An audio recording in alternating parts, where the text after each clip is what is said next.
ले।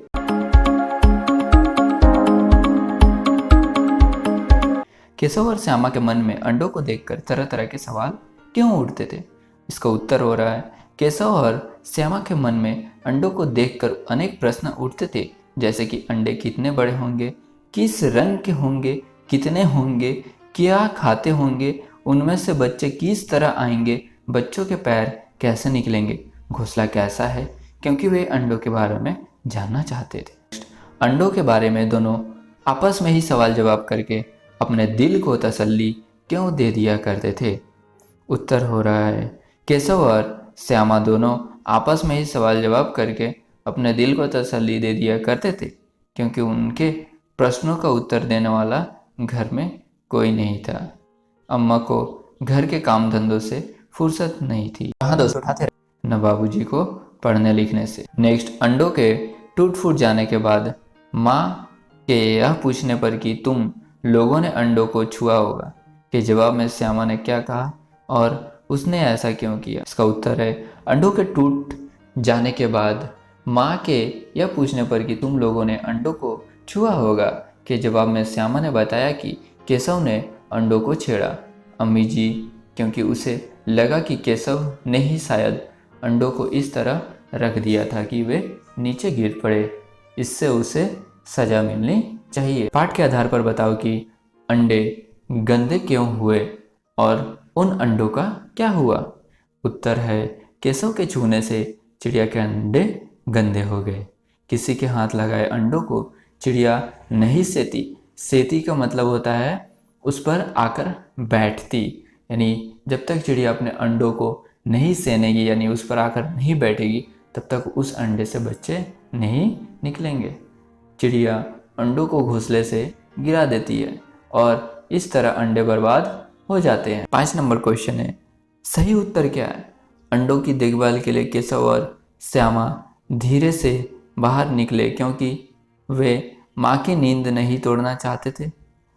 माँ नहीं चाहती थी कि वे चिड़ियों की देखभाल करें। माँ नहीं चाहती थी कि वे बाहर धूप में घूमें। अंडों की देखभाल के लिए केशव और श्यामा धीरे से बाहर निकले क्योंकि माँ नहीं चाहती थी कि वे धूप में बाहर निकले। नेक्स्ट, केशव और श्यामा ने चिड़िया और अंडों की देखभाल के लिए किन किन बातों का ध्यान रखा? केशव और श्यामा ने चिड़िया और अंडों की देखभाल के लिए निम्नलिखित बातों का ध्यान रखा, जैसे आराम के लिए कपड़ा बिछाया। किसके? चिड़ियों के आराम के लिए कपड़ा बिछाया। धूप से बचने के लिए टोकरी से ढक दिया। पास में दाना और पानी की प्याली भी रख दी। नेक्स्ट, कार्निस पर अंडों को देखकर केशव और श्यामा के मन में जो कल्पना आई, उन्होंने चोरी चुपके जो कुछ कार्य किए, क्या वे उचित थे? तर्क सहित उत्तर लिखिए। कार्निस पर अंडों को देखकर केशव और श्यामा के मन में जो कल्पना आई और उन्होंने चोरी चुपके जो कार्य किया, वे उचित नहीं थे, परंतु बाल सुलभ जिज्ञासाओं का उत्तर देने के लिए कोई नहीं था और उन्हें इस बात का भी ज्ञान नहीं था कि चिड़िया के अंडे को नहीं छूते। वे तो उसे सुख सुविधाएं देना चाहते थे। अगर उन्हें उचित मार्गदर्शन दिया होता तो वे ऐसा नहीं करते। पाठ से मालूम करो कि माँ को हंसी क्यों आई।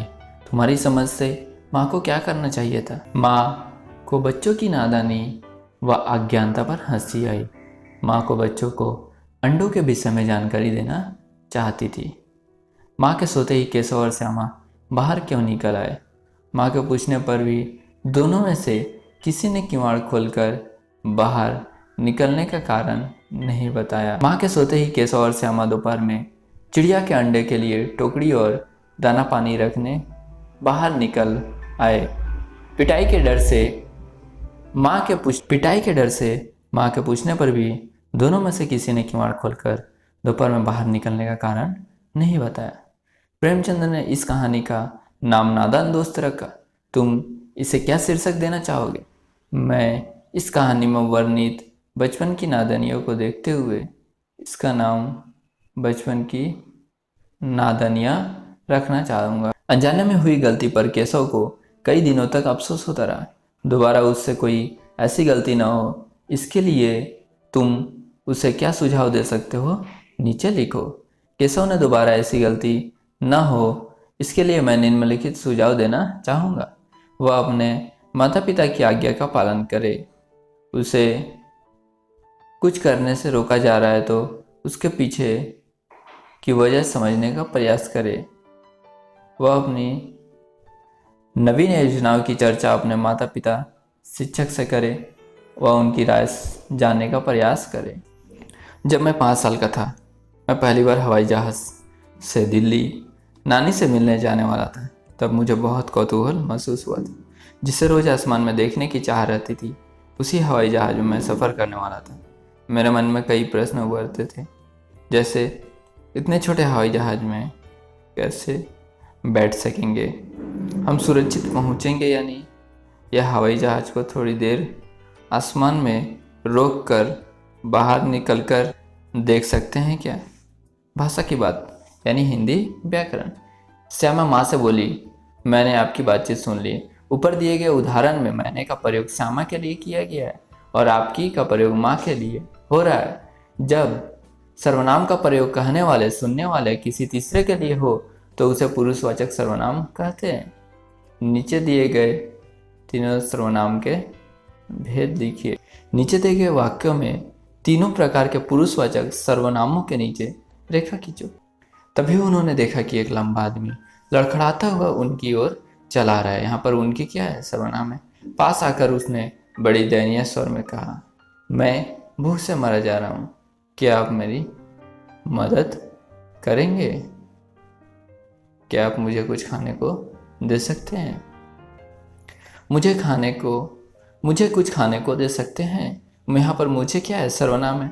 उत्तम पुरुषवाचक सर्वनाम मैं या मुझे कहते हैं। मध्यम पुरुषवाचक सर्वनाम आप, अन्य पुरुषवाचक सर्वनाम उन्होंने, उनकी, उसने। तगड़े बच्चे, मसालेदार सब्जी, बड़ा अंडा। इसमें रेखांकित शब्द क्रमशः बच्चे, सब्जी और अंडा की विशेषता यानी गुण को बताया जा रहा है। इसलिए ऐसे विशेषण को गुणवाचक विशेषण कहते हैं। इसमें व्यक्ति वस्तु के अच्छे बुरे के हर तरह के गुण आते हैं। तुम 4 गुणवाचक विशेषण लिखो और उनसे वाक्य बनाओ। सुंदर माला, नेहा के गले में सुंदर माला थी। लाल गुलाब, पूजा के लिए लाल गुलाब का हार बना दो। गरीब लड़की ठंड से कांप रही थी।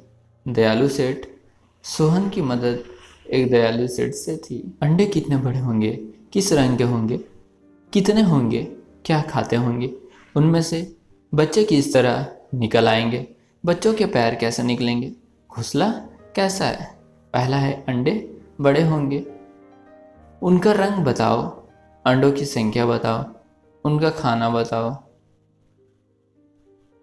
उनमें से बच्चे निकलेंगे, बच्चों के पैर निकलेंगे, घोंसला के विषय में बताओ। केशव ने झुंझलाकर कहा।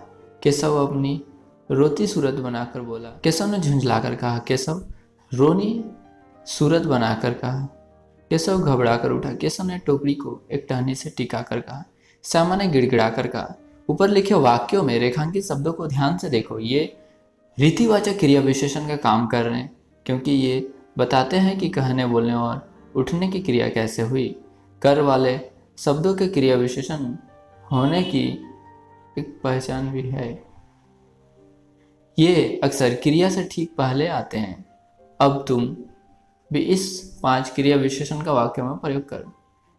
झुंझलाकर, अमर ने झुंझलाकर खिलौने फेंक दिए। बनाकर, माँ ने मुझे मोतीचूर के लड्डू बनाकर दिए। घबराकर, राज अक्सर घबराकर झूठ बोल दे। टिकाकर, लड़के ने अपने ठेले को दीवार से टिकाकर रख दिया। गिड़गिड़ाकर, मंदिर के बाहर एक भिखारी गिड़गिड़ाकर भीख मांग रहा था। नीचे प्रेमचंद की कहानी सत्याग्रह का एक अंश दिया गया है। तुम इसे पढ़ोगे तो पाओगे कि विराम चिन्हों के बिना यह अंश अधूरा सा है। तुम आवश्यकता के अनुसार उचित जगहों पर विराम चिन्ह लगाओ। विराम चिन्ह का मतलब क्या होता है, किसी सेंटेंस का लास्ट में जो चिन्ह लगाया जाता है। उसी समय एक खोमचे वाला जाता दिखाई दिया। 11 बज चुके थे। चारों तरफ सन्नाटा छा गया था कि पंडित जी ने खोमचे वाला कहकर उसे बुलाया।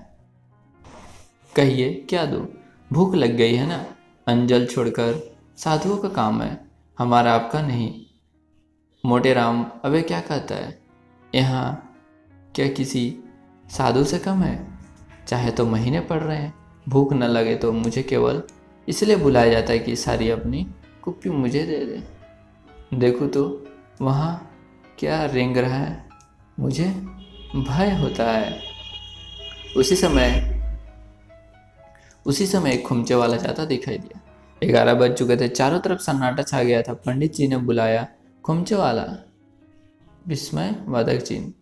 खुमचे वाला कहिए, प्रश्नवाचक चिन्ह। क्या दूँ? भूख लग गई है ना?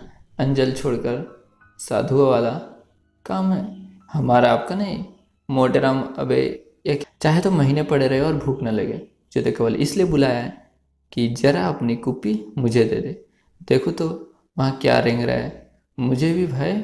एक दिन टिपू और नीलू यमुना तट पर बैठे ही शाम की ठंडी हवा का आनंद ले रहे थे। तभी उन्होंने देखा कि एक लंबा आदमी लड़खड़ाता हुआ उनकी ओर चला आ रहा है। पास आकर उसने बड़े दयनीय स्वर में कहा, मैं भूख से मरा जा रहा हूँ, क्या आप मुझे कुछ खाने को दे सकते? एक दिन टीपू और नीलू यमुना तट पर बैठे शाम की ठंडी हवा का आनंद ले रहे थे। तभी उन्होंने उन्होंने देखा कि एक अच्छी लगी हमारी ये वीडियो हमें कमेंट करके जरूर बताएं। वीडियो अच्छी लगी तो वीडियो को लाइक कीजिए, चैनल को सब्सक्राइब कीजिए और अपने फ्रेंड्स सबको भी शेयर कीजिए। मैं प्रदीप मिलता हूँ आप लोगों से एक नए वीडियो में एक नए टॉपिक के साथ। तब तक के लिए जय हिंद, वंदे मातरम।